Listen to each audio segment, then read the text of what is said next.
As everyone knows, Bernadette and I are very, very committed to the pro-life movement. And the next speaker is a founder of 40 Days for Life.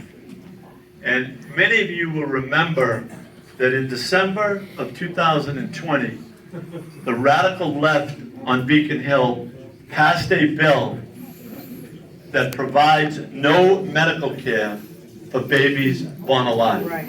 Just think about that, folks. Babies born alive in Massachusetts are not entitled to medical care. That's horrific.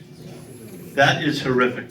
That's how crazy it has become on Beacon Hill. So I felt that it was very important for people to understand that there is another side to that issue. And that's why we reached out to David Bereit, and David and his wife graciously agreed to come and visit us tonight. So David, thank you very much, and I'd love you to come up and say a few words.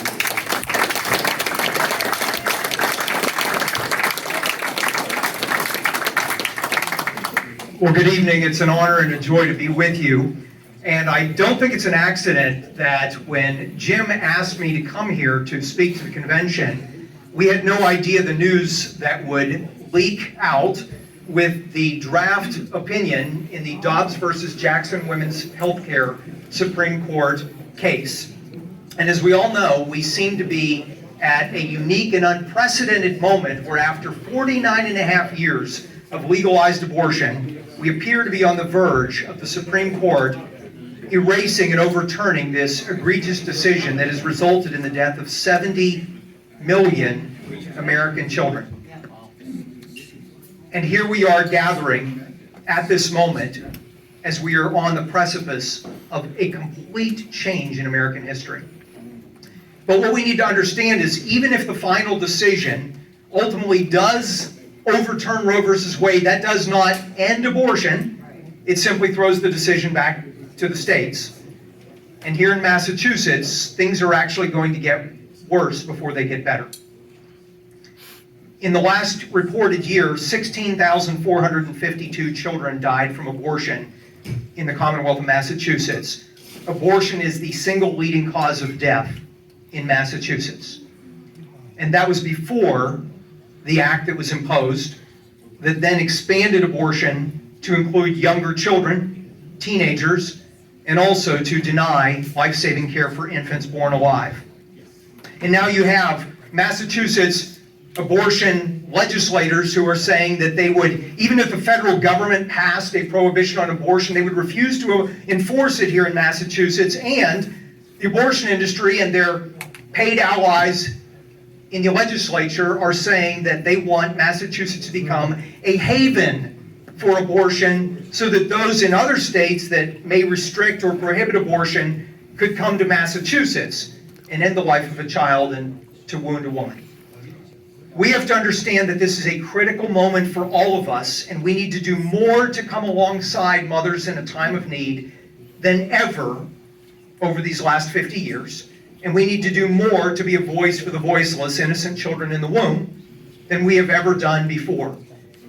And we have a clear choice.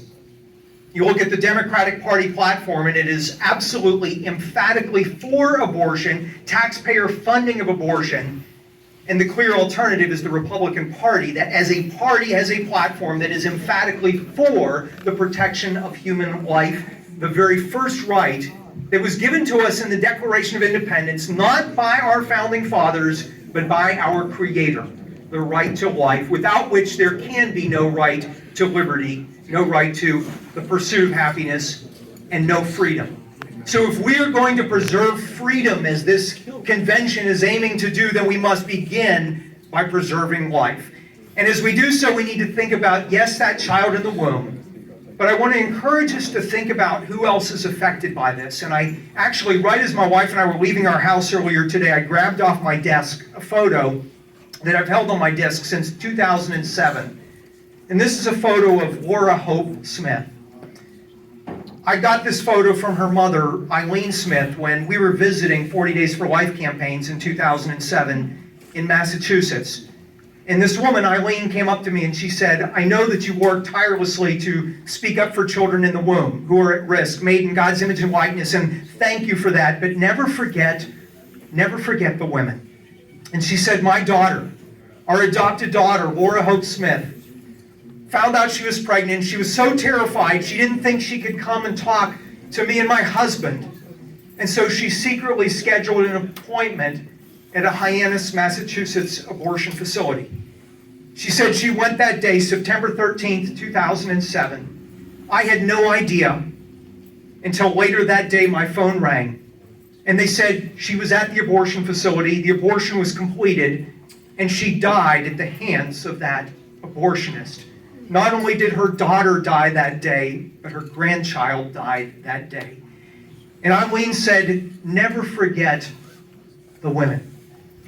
And as we go into this convention, and I know there's been media that says, how dare the Republican Party stand for life in Massachusetts? Don't they know this percentage of the population is for abortion? We have to recognize this is a fundamental principle, a fundamental right that our republic was built upon, the right to life. And if we are committed to preserve freedom, then we must be a voice for the child in the womb. We must be a voice for the mothers. Hundreds upon hundreds have died from so-called safe and legal abortions.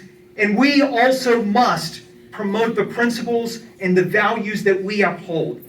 This convention will be a turning point. Jim, you said turning the page. I believe you have the opportunity through this convention and what we do when we leave after tomorrow.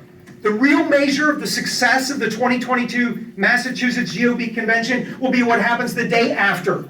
And the day after that, and what we do when we go back home. And are we ready to put our convictions into action without worrying what the media says, without worrying what big tech and the elites say, without worrying about what our friends or family might think? Are we willing to live out our convictions and belief? Because when we do that, we will not only preserve life, we will preserve liberty, and we will preserve freedom. And I look forward to starting to turn that tide with you tomorrow.